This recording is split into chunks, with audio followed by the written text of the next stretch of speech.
వందల సంవత్సరాలుగా ఎన్నో తరాల విద్యార్థులు వారు నమ్ముతున్న ఎడ్యుకేషన్ సిస్టమ్ అనే ట్రాప్లో పడి నాశనమయ్యారు. ఇంకా అవుతూనే ఉన్నారు, కొందరు తప్ప.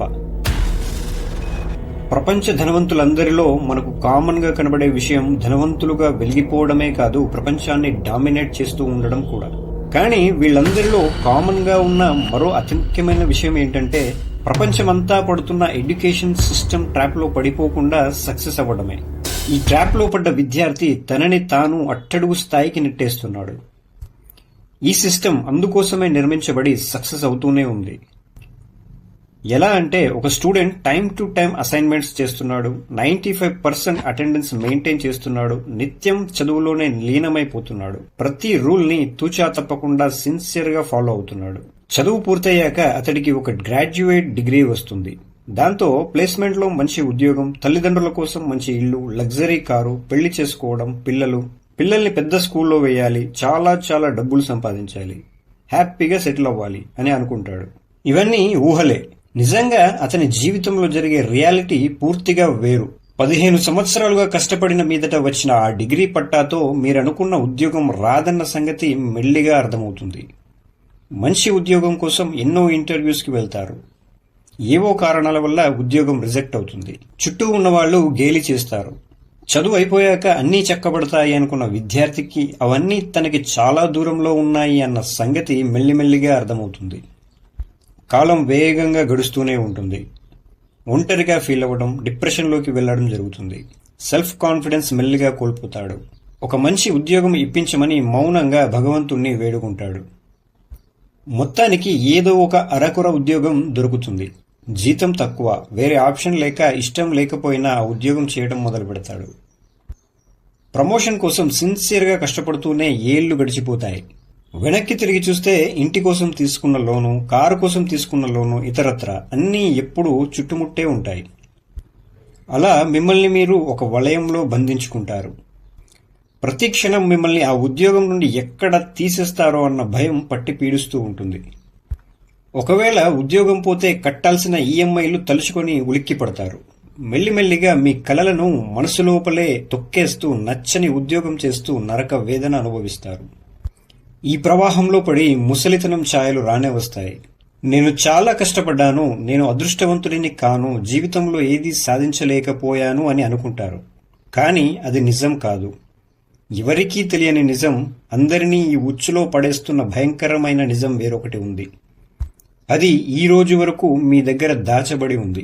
ఈ రోజు ఆ నిజాన్ని మీరు తెలుసుకోబోతున్నారు. ఈ ఎడ్యుకేషన్ సిస్టమ్ ప్రతి విద్యార్థి స్వతంత్రంగా ఆలోచించే స్వేచ్ఛను బలవంతంగా స్మార్ట్ గా తొక్కేసి వాటి స్థానంలో చదువు అన్న పేరుతో 10-15 సంవత్సరాలుగా కొంత నాలెడ్జి, అలాగే పెద్ద మొత్తంలో గొర్రెలుగా, బానిసలుగా, సుపీరియర్స్ మాటలు వినడం తప్ప ఎదురు మాట్లాడకుండా ఉండేలా ఒక ట్రాప్ లోకి వెళ్లేలా ట్రైన్ చేయబడతారు. బానిసలుగా ఉద్యోగం మాత్రమే లక్ష్యంగా అన్ని రూల్స్ ఉంటాయి. ఈ సిస్టమ్ ప్రతి ఒక్కరిని జీతగాళ్లుగా, బానిసలుగా, చెప్పిన పని వినడమే గాని చెప్పే అధికారం ఇవ్వకుండా ఉండేలా తయారు చేయడానికి నిర్మించబడింది. ఈ సిస్టమ్ ప్రతి వ్యక్తి ఒక సమయాన్ని, మేధస్సుని, తెలివితేటల్ని తరతరాలుగా తినేస్తున్న క్యాన్సర్ లాంటిది. ఎలా మొదలైంది? అది 1806వ సంవత్సరం. పర్షియన్ ఆర్మీకి, నెపోలియన్ ఆర్మీకి మధ్య యుద్ధం మొదలైంది. పర్షియన్ సైన్యం ఎంతో బలమైనది అయినప్పటికీ యుద్ధంలో ఓడిపోయింది. ఇంత బలమైన సైన్యం కలిగిన పర్షియా ఎలా ఓడిపోయిందో అధికారులకు అర్థం కాలేదు. ఓటమికి కారణాలను తెలుసుకోవడం మొదలుపెట్టిన పర్షియన్ అధికారులకు ఒక్క విషయం అర్థమవుతుంది. పర్షియా తరపున పోరాడిన ప్రతి సైనికుడు, అధికారులు వాళ్ళ సొంత నైపుణ్యాన్ని ప్రదర్శించి, ప్రయత్నం చేసి, సొంత తెలివితేటలను ఉపయోగించి ఎవరికి వారు స్వతంత్రంగా ఏ నియమాలు పాటించకుండా యుద్ధం చేశారు. అందరిలో ఐక్యత లోపం వల్ల యుద్ధంలో ఓడిపోవడం జరిగింది. అదే నెపోలియన్ సైన్యం మొత్తం గుడ్డిగా చెప్పిన విధానాన్ని మాత్రమే పాటిస్తూ సొంత తెలివితేటలు ఉపయోగించకుండా కలిసికట్టుగా యుద్ధం చేయడంతో గెలిచారు. ఈ యుద్ధంలో ఓడిపోయినందుకు గాను పర్షియా తన సగం రాజ్యాన్ని నెపోలియన్ కి ఇవ్వాల్సి వచ్చింది. ఇది పర్షియాకి భారీ నష్టం కలిగించిన విషయం. దాంతోపాటు ఒక శాంతి ఒప్పందం చేసుకోవాల్సి వచ్చింది.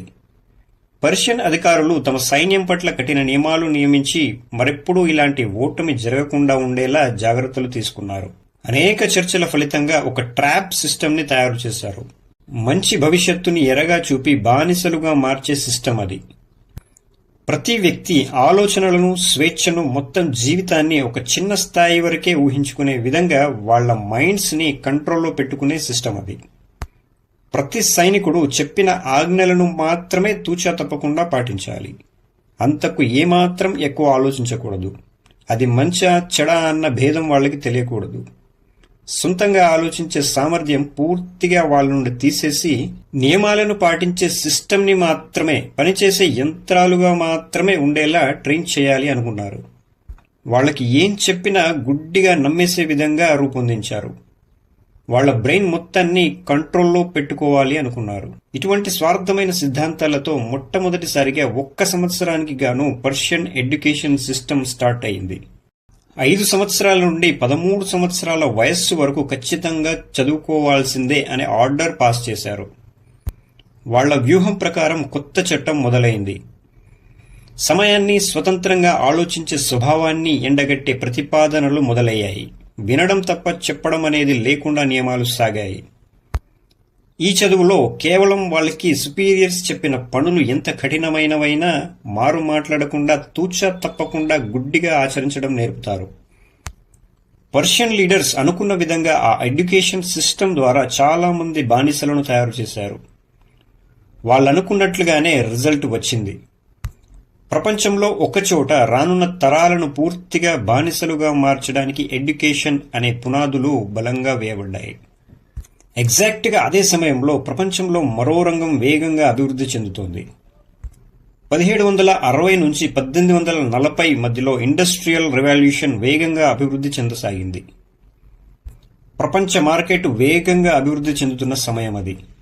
ఆ సమయంలో ఎక్కువగా ప్రజలు వ్యవసాయం చేసి, చేతి పనులు చేసి స్వంతంగా డబ్బులు సంపాదించుకునేవారు. అప్పుడు ప్రపంచంలో కొత్తగా మెషిన్స్ యొక్క డామినేషన్ ఎక్కువైపోయింది. ఒక మనిషి నెల మొత్తంలో తయారు చేయగల వస్తువులను మెషిన్స్ కేవలం 1 రోజులో తయారు చేయడం మొదలైంది. కానీ అక్కడ ఒక పెద్ద సమస్య తలెత్తింది. పెద్ద పెద్ద ఫ్యాక్టరీలలో పనిచేయడానికి లేబర్స్ యొక్క అవసరం ఎక్కువైంది. కానీ ప్రజలు ఎవరి పని వాళ్ళు చేసుకుంటూ స్వంతంగా డబ్బులు సంపాదించుకుంటున్నారు. వ్యవసాయం, చిన్న చిన్న వ్యాపారాలు, చేతి పనులు చేసుకునేవారు. ఇవన్నీ వదిలేసి ఫ్యాక్టరీల్లో లేబర్గా పనిచేయడానికి వాళ్ళెందుకు వస్తారు? సేమ్ ఇదే ప్రాబ్లం ప్రపంచవ్యాప్తంగా అన్ని దేశాల్లోనూ ఆ సమయంలో కనబడుతుంది. అయితే ఈ ప్రాబ్లంకి సొల్యూషన్గా ఎడ్యుకేషన్ సిస్టమ్ అనే పేరుతో స్టార్ట్ చేసి, స్వంతంగా ఆలోచించే శక్తిని కోల్పోయేలా చేసి, గొర్రెలను తయారు చేసే విధానంలో సక్సెస్ అయిన పర్షియా కొత్త విధానాలు గురించి ప్రపంచ మేధావులకు తెలిసిపోయింది. ప్రపంచ దేశాలు పర్షియాని ఫాలో అయ్యి ఇటువంటి ఎడ్యుకేషన్ సిస్టమ్ని అన్ని దేశాల్లోనూ మొదలుపెట్టాయి. వీళ్ల ప్రధాన ఉద్దేశం రానున్న తరాలను బానిసలుగా మార్చడం. అలాగే వాళ్ళు డబ్బు సంపాదించడానికి ఒకే ఒక మార్గం కనబడాలి, అదే ఉద్యోగం. అప్పటి ఉద్యోగం ఫ్యాక్టరీలలో లేబర్గా పనిచేయడం. వాళ్ళనుకున్నట్లుగానే ప్రపంచమంతటా ఎడ్యుకేషన్ సిస్టమ్ మొదలైంది. అప్పటి వరకు స్వంతంగా డబ్బు సంపాదించుకునేవారు తమ పిల్లలకు చదువు చెప్పించడం వల్ల ప్రత్యేక గుర్తింపు, అన్ని విషయాలపైన జ్ఞానము, మంచి భవిష్యత్తు ఉంటుందనే ఉద్దేశంతో ఆ ఊబిలోకి పంపడం మొదలైంది. ఇప్పటికీ అదే కొనసాగుతోంది. ఆ సిస్టంలో నేర్పించేది ఒక్కటే, బాగా చదువుకోవాలి, మంచి ఉద్యోగం వస్తుంది, మంచి బానిస కావచ్చు అని. డబ్బు సంపాదించాలంటే కేవలం ఉద్యోగం ఒక్కటే మార్గమనే స్థాయికి మైండ్ని ట్రైన్ చేసేస్తారు. అలా మెల్లిమెల్లిగా అందరూ ఇలాంటి విద్యా వ్యవస్థకు అలవాటు పడిపోయారు. అలా ఫ్యాక్టరీస్లో లేబర్స్ యొక్క కొరత తగ్గిపోతూ వచ్చింది.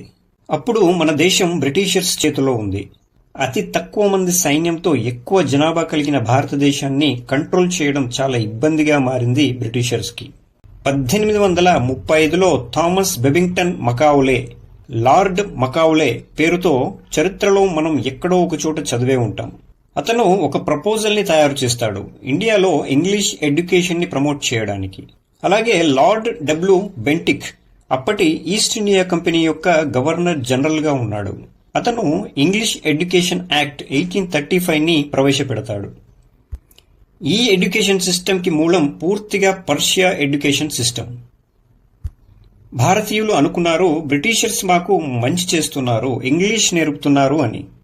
కానీ నిజమేంటో ఆల్రెడీ మనకి తెలుసు. ఈ సిస్టమ్ ఇండియా మొత్తం వ్యాపింపజేశారు. ఫలితంగా బ్రిటిష్ ఆఫీసుల్లో క్లర్క్ ఒక భారతీయుడు, ఆర్మీలో కేవలం సిపాయి భారతీయుడు, ఇలా ప్రతి చోట తక్కువ క్యాడర్లో భారతీయులను సెలెక్ట్ చేసుకునేవారు. ప్రతి చోట ఇలాగే ఇండియన్స్ పనిచేసేవారు. ప్రతి వ్యవస్థలోనూ ప్రతి వ్యక్తి కేవలం బ్రిటిష్ వారి మాట వినాలి, చెప్పింది మాత్రమే చేయాలి అనే స్థాయికి ఈ సిస్టమ్ ని బలపరిచారు. ఎంత తెలివిగా ఇండియన్స్ ని బానిసలుగా మార్చారో మీకు అర్థమైంది కదా. సరే, స్వతంత్రం వచ్చి 60 ఏళ్లకు పైగా అయిపోయింది కదా, బ్రిటిష్ ప్రభుత్వం ఇప్పుడు లేదు కదా అని అనుకోకండి. ఇప్పుడున్న సమయంలో మీరు పుట్టక ముందే మీ పేరెంట్స్ మనస్సుల్లో ఏమనుకుంటారో తెలుసా? మన పిల్లల్ని ఒక పెద్ద స్కూల్లో చదివించాలి అని. ప్రస్తుతం మన దేశంలో చదువు కన్నా స్కూల్ని స్టేటస్ గా ఎక్కువగా భావిస్తారు. మా పిల్లాడు పెద్ద స్కూల్లో చదువుతున్నాడు అని చెప్పుకోవడానికి ఇష్టపడతారు, ఆశపడతారు, గర్వంగా ఫీల్ అవుతారు. ఎంతో కష్టపడి అడ్మిషన్ ఇప్పించి రిలాక్స్ అవుతారు. పెద్ద స్కూల్లో వేశాను, వాడి ఫ్యూచర్ ఇక వాళ్లే చూసుకుంటారు అనుకుంటాడు. నేను టైంకి ఫీ పే చేస్తే చాలు అని అనుకుంటాడు. ఒక పిల్లాడికి ఫ్రెష్ టాలెంట్, క్రియేటివిటీతో ఏదైనా సాధించగలిగే సామర్థ్యం కలిగిన పిల్లాడిని అవన్నీ పక్కన తోసేసి స్కూల్లో జాయిన్ చేయడంతో వాడి దారి పూర్తిగా మారిపోతుంది. ఇక నుండి బుక్స్, సిలబస్, ఎగ్జామ్స్, పనిష్మెంట్స్ ఇదే వాడి లోకం. రోజంతా వాటి గురించి ఆలోచిస్తూ మెల్లిమెల్లిగా ఊబిలో కూరుకుపోతాడు. స్టూడెంట్ అంతకు మించి ఏది ఆలోచించినా చేసినా మార్క్స్ పైన ఎఫెక్ట్ పడుతుంది, పనిష్మెంట్ ఇవ్వబడుతుంది. పేరెంట్స్ ఒక్కసారైనా ఆలోచిస్తారా ఈ స్కూల్లో, కాలేజీల్లో చదవడం వల్ల పిల్లలకి మంచి భవిష్యత్తు నిజంగా వస్తుందా అని? అందరూ చదువుతున్నారు, వాడు చదవాలి, అమెరికా పోవాలి, ఆస్ట్రేలియా పోవాలి, పోయి వేరొకటి కింద పనిచేయాలి.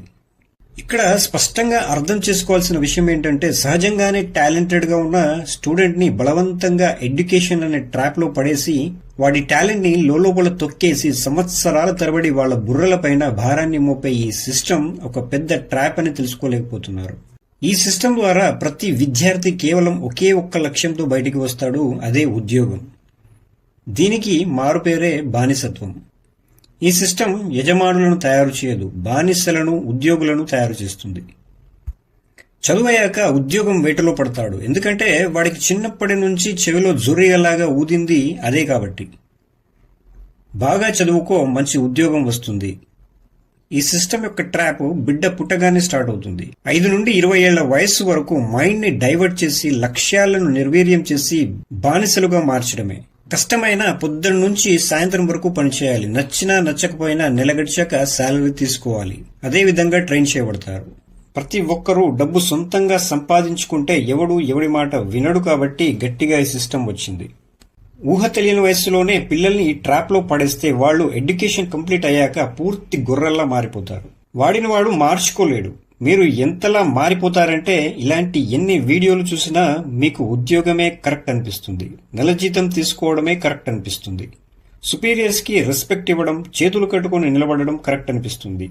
అంతలా మీ బ్రెయిన్ వాష్ అయి ఉంటుంది. మరి దీనంతటికి సొల్యూషన్ ఏంటి అని అడిగితే, స్కూల్స్ కి, కాలేజెస్ కి వెళ్లి చదువుకోవడం తప్ప అని అడిగితే మీకింకా విషయం అర్థం కాలేదని అర్థం. నేను ఎక్స్ప్లెయిన్ చేస్తాను. ఎప్పుడైతే లక్షల్లో లేబర్స్ కోసం ఈ సిస్టమ్ ఒకచోట మొదలయ్యిందో, ఆ సిచ్యువేషన్ దగ్గర నుండి ఇప్పుడున్న సిచ్యువేషన్ ఎంతలా మారిపోయిందో ఒక్కసారి అబ్జర్వ్ చేద్దాం. అప్పటి జనాభాతో పోలిస్తే ఇప్పటి జనాభా చాలా పెరిగిపోయింది. ఫలితంగా నిరుద్యోగం ప్రబలిపోతుంది. చాలా మంది ఈ సిస్టమ్ ట్రాప్ లో పడి బిలో మిడిల్ క్లాస్ బతకలేక చనిపోయిన వాళ్ళు ఉన్నారు. వారి కలలను వదిలేసుకుని నచ్చని ఉద్యోగాలు చేస్తున్న వాళ్ళు ఉన్నారు. ఏ ఒక్కరూ ఈ సిస్టమ్ ని బేస్ చేసుకుని కోటీశ్వరులు కాలేకపోతున్నారు. మంత్లీ శాలరీ తీసుకోవడానికి అలవాటు పడిపోయారు.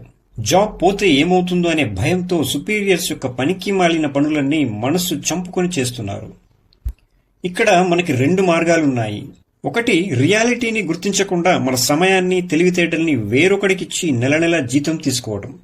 2, మనకంటూ ఒక సొంత మార్గాన్ని క్రియేట్ చేసుకుని స్వతంత్రంగా యజమానిగా ఎదగడం. ఇప్పుడు ప్రపంచమంతా మారింది. సొంతంగా డబ్బు సంపాదించుకోవడానికి అనేక మార్గాలు, అవకాశాలు ఉన్నాయి. ఇప్పుడున్న సిచ్యువేషన్ లో ప్రతిదీ ఆన్లైన్ లో నేర్చుకోవచ్చు. పిల్లలు స్కూల్స్, కాలేజెస్ కి వెళ్లిన మార్క్స్ యొక్క ప్రెషర్ వాళ్ళకి ఉండకూడదు. వాళ్ళకి స్కూల్ నాలెడ్జ్ కేవలం ఒక చిన్న పార్ట్ గా మారాలి. అతి ముఖ్యమైన అంశం, స్టూడెంట్స్ కి ఏ రంగంలో ఆసక్తి ఉందో సొంతంగా డబ్బు ఎలా సంపాదించుకోవాలనే అంశాలపై ఫ్రీడమ్ ఇవ్వాలి. ప్రపంచంలో సాధించడానికి చాలా ఉన్నాయి. ఒక స్టూడెంట్ ని ఆ విధంగా ట్రైన్ చేస్తే అద్భుతాలు సృష్టిస్తాడు, డౌటే లేదు. సైన్స్, ఫిజిక్స్, మ్యాథ్స్ జీవితాన్ని ఎలా చదవాలో నేర్పించవు. అవి కేవలం క్లాస్ రూమ్స్ వరకే పరిమితం చేయాలి. లైఫ్లో చిన్న పార్ట్గా మార్చేయాలి. చదవడానికి వెచ్చించిన సమయంలో స్టూడెంట్స్ ఏదైనా సాధించగలరు. ఉద్యోగం మనిషిని బానిసను చేస్తుంది, స్వంత మార్గం యజమానిని చేస్తుంది.